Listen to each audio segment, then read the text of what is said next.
Hi friends, இன்னைக்கு ஞாயிற்றுக்கிழமை. பொதுவாகவே பெண்களுக்கு இன்னைக்கு சமையல் வேலை அதிகமாக இருக்கும். ஆனால் எங்கள் வீட்டில் என் பொண்டாட்டிக்கு இன்னைக்கு சமைக்கிற வேலையே மிச்சங்க. ஏன் தெரியுங்களா? அதுக்கு உண்டான காரணத்தை பிருந்தாட்டே கேட்டுருவோம். ஏன் பிருந்தாட்டை சமைக்கல? இன்னைக்கு ஏன் காலையில மதியம் சமைக்கவே இல்லை நான் எங்கள் வீட்டில். ஏன்னு பார்த்தீங்கன்னா வெளியே ஃபங்க்ஷன் போனேன். இன்னைக்கு தேதி விசேஷ தேதி அதிகம், மூத்த தேதி. முகூர்த்த தேதி இன்னைக்கு அதிகமா இருந்தது. ஆனா எங்களுக்கு ஒண்ணுதான் முகூர்த்த தேதி. ஓகேங்களா? எங்களுக்கு அந்த வீடு ஃபங்க்ஷனா, புதுமனை புகுவிழா. அது ஒருத்தவங்க கூப்பிட்டுருந்தாங்க. எங்க பக்கத்துலயே தான். இங்க இருந்து ஒரு 2 ஸ்டெப் எடுத்து வச்சா வீடு. 2 ஸ்டெப் இல்ல, ஒரு 20 ஸ்டெப் வருமா?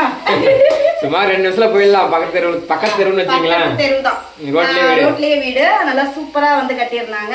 அவங்க போய் பார்த்துட்டு அங்க காலையில சாப்பாடு அங்க முடிச்சிட்டோம். அது மட்டும் இல்லைங்க, மற்ற நாள்லாம் பார்த்தீங்கன்னா 9 மணி 10 மணிக்கெல்லாம் எழுந்திருப்பாங்க. அதாவது சனிக்கிழமை மட்டும். இன்னைக்கு நேரத்தை எழுந்திட்டாங்க.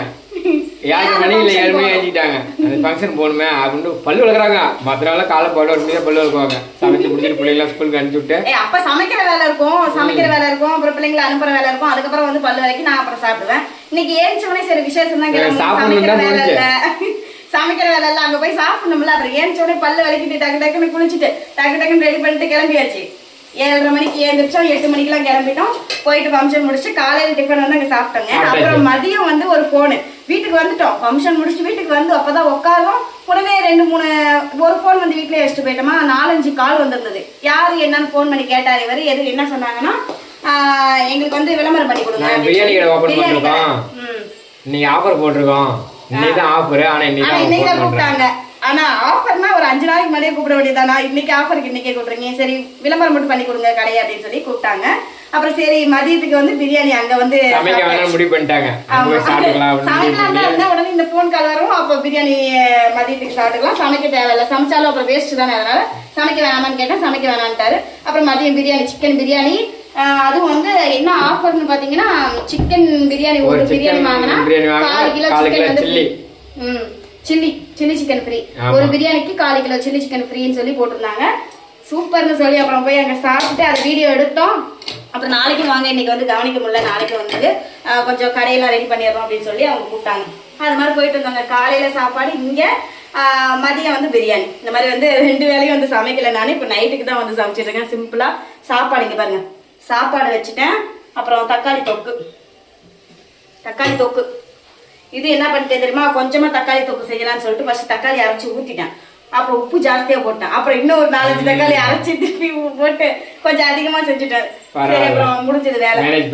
மேனேஜ் பண்ணிட்டேன். சாப்பிட்டு பார்த்தா தெரியும் நல்லா இருக்கா இல்லையா. இல்ல கரெக்டா இருக்கும். உப்பு அதிகமா போடுறது எனக்கே தோணுச்சு. அப்புறம் எப்பயுமே நாங்க உப்பு கம்மியா தான் போடுவோம். இன்னைக்கு பார்த்து கொஞ்சம் அதிகமா போட்டேன். உப்பு இல்லைன்னு இவர் குழம்புலயும் சரி எதுலையா இருந்தாலும் மிக்ஸ் பண்ணி தான் சாப்பிடுவாரு. சாப்பாடு போட்டு சாப்பிடும் போது குழம்பு வச்சாலே சரி, நான் சோத்துல குழம்பு ஊத்தேன்னா அதுல உப்பு போட்டு தான் அதுக்கப்புறம் வாயில டேஸ்ட் பண்ணி பாப்பாரு. டேஸ்ட் பண்ணிட்டு தான் உப்பு போட மாட்டாரு. அந்த மாதிரி உப்பு ஏன் நான் கம்மியா போடுறேன்னா, அதிகமா போயிடுச்சுன்னா சாப்பிட முடியாது, வேஸ்ட் ஆயிடும். அதனால எப்பவுமே எனக்கு கம்மியா தான் போடுவேன். டீல கூட சக்கரை கம்மியா தான் போடுவேன். எனக்கு அதான் பிடிக்கும். எல்லாமே கம்மியா சாப்பிடறது தான் பிடிக்கும். நான் சாப்பாடு மட்டும் அதிகம் சாப்பிடுவேன். எல்லாத்துலயும் கொஞ்சம் கொஞ்சமா போடுவாங்க பொருள்லாம், ஆனா சாப்பிடறது மட்டும் அப்படி சாப்பிடுவாங்க. அதனாலதான் இப்படி ஆயிருக்காங்க. அவங்க எடை போட்டு பார்த்தாங்க. நேற்று ஹாஸ்பிட்டல் போகும்போது 51 கிலோ இருக்காங்க. நான் எடை போட்டு பார்த்தா 47 கிலோ. என் பையன் 20 கிலோ. உடம்பு ஃபுல்லா கொழுப்பு. வேற என்ன அம்மா பேச்சு பார்த்தா ஒரு கொழுப்பு வராத என்ன பண்ணும். இங்க பாத்தீங்கன்னா அப்புறம் இங்க பாருங்க, தக்காளி ஓசியில வைக்கிறதுன்னு சொல்லி எங்க வீட்டுக்கார இவ்வளவு தக்காளி, நான் தக்காளி கடையே போடலாம் உனக்கு பாரு, அப்படியே வீடியோல எப்படி தெரிஞ்சு போறேன். தக்காளி கடையே போடலாம் இங்க பாதி எடுத்து வச்சிருக்கேன். இதுல இது பாத்தீங்கன்னா இங்க காமிய, இந்த பக்கம் திருப்பி காமிய, அப்படியே காமி. இது பாத்தீங்கன்னா நல்ல தக்காளி எடுத்து வச்சிருக்கேன். கொஞ்சம் கல்லுமா இருக்க தக்காளி. இங்க பாத்தீங்கன்னா கொஞ்சம் அடிப்பட்ட தக்காளி எடுத்து வச்சிருக்கேன். இதெல்லாம் பாத்தீங்கன்னா அழகுன தக்காளி. அந்த ஓரமா காமி, இப்படி காமி. அழகுன தக்காளி. இந்த மாதிரி தனித்தனியா பிரிச்சு வச்சிருக்கேன் பாகமா. இப்ப இதெல்லாம் எடுத்து போய் ஃப்ரிட்ஜ்ல வைக்கணும். இது எப்ப வாங்கிட்டு வந்தா, சந்தைக்கு போயிட்டு நைட்டு வாங்கிட்டு வந்தாங்க. நைட்டு வாங்கிட்டு வந்து ஃப்ரிட்ஜ்ல எடுத்து வைக்கிறது கூட உங்களுக்கு நேரம் இல்ல. ஆமா, இப்ப இதெல்லாம் சுத்திட்டு வந்தோமா, காலையில விசேஷத்துக்கு போனோம், வீட்டுக்கு வந்தோம். அப்புறம் இங்க பிரியாணி கடையில கூப்பிட்டாங்க, பிரியாணி சாப்பிட்டுட்டு அப்படியே திட்டக்குடி போயிட்டோம். திட்டக்குடி போயிட்டு படம் பார்த்துட்டு அப்புறம் இப்போ வந்து சமைச்சிட்டு இருக்கோம். இப்போ வந்து சமைக்கிறாங்க. ரவுண்ட்ஸ் தான், எங்கேயுமே கூட்டு போவாரு என் புருஷன். இன்னைக்கு பொழுதுக்கு ரவுண்ட்ஸ் வேலை இதே மாதிரி வாரம் கூட்டு போங்க ஜாலியா அப்படின்னு இருக்கும். இவங்களும் சொல்றாங்க, என் பையனும் சொல்றாங்க. ஆமா, இல்ல ஜாலியா இன்னைக்கு வந்து என்ஜாய் பண்ண இந்த சண்டேவை. வாரம் இப்படி போக மாட்டோம், என்னைக்காவது ஒரு நாள் இப்படி போவோம். இல்ல வீட்டுல சும்மா தான் படுத்தே இருப்போம். இன்னைக்கு என்னமோ எங்களுக்கு ஒரு நேரம் அப்படியே அடுத்தடுத்து வெளியே போயிட்டு வந்தோம். காலையில வந்து மீன் எடுக்கலான்னு போய் பார்த்து சுத்தி பார்த்துட்டு மீன் ஒன்னும் இல்ல, மீன் கிடைக்கல. மீன் 2 வாரமா எடுக்கலாம்னு பார்த்தா மீனே கிடைக்க மாட்டேங்குது குறிக்காட்டுல. அப்புறம் லேட் ஆயிடுது. போன வாரம் தூங்கிட்டாரு நல்லா, அதனால நேரம் கழிச்சு போவோம். மீன் கிடைக்கல. இந்த வாரம் இங்க ஃபங்க்ஷன் போயிட்டு மீன் சேர்த்து வாங்கிருக்கலாம். லேட் ஆச்சுன்னா மீன் வந்து நல்லா இருக்காது, படத்துக்கு வேற போகணும் அப்படின்னு சொல்லிட்டு வேணான்னு விட்டுட்டோம். அப்புறம் சமைச்சிட்டு இருந்தா லேட் ஆயிடும் அப்படின்னு சொல்லிட்டு. பையன் வரான் பாருங்க, குட்டி பையன். சரிங்க, ஓகே, நெக்ஸ்ட் வீடியோ சந்திக்கலாம். பாய்.